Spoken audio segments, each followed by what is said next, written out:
সাধারণ মানুষের সাথে লাইনে দাঁড়িয়ে সস্ত্রীক ভোটাধিকার প্রয়োগ করলেন প্রাক্তন প্রদেশ কংগ্রেসের সভাপতি তথা বিধায়ক বীরজিৎ সিনহা। পূর্ব ত্রিপুরা লোকসভা নির্বাচনে ইন্ডি জোটের প্রার্থী জয়লাভ করবে বলে আশাবাদী তিনি। এদিন তিনি বলেন, পূর্ব ত্রিপুরা আসনে ইন্ডি জোটের সিপিএমের প্রার্থী রাজেন্দ্র রিয়াং বিপুল ভোটে জয়লাভ করবেন।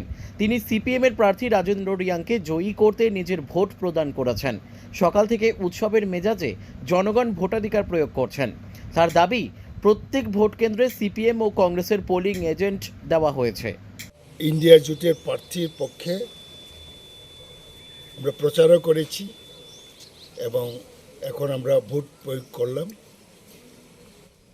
এবং ইন্ডিয়া জোট এই লোকসভা কেন্দ্রে আমাদের ক্যান্ডিডেট রাজেন্দ্র রিয়াং ভালো ভোটে জিতবে। সর্বস্তরে মানুষ সাপোর্ট করছে, দলমত নির্বিশেষে। এটাই ওনার প্লাস পয়েন্ট।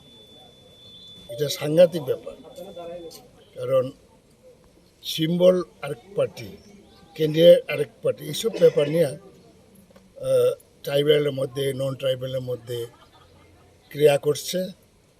2 নম্বর হলো এনআরসি নিয়েও একটা প্রশ্ন আছে, সুপ্রিম কোর্টে মামলা হয়েছিল। নানা ব্যাপারে এখন আমাদের ক্যান্ডিডেট দৌড়ে নাম্বার 1-এ আছে। 5টা পর্যন্ত দেখি কি হয়।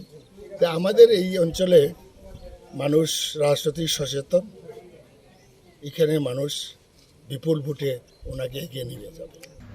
Bureau report, news daily Bharat.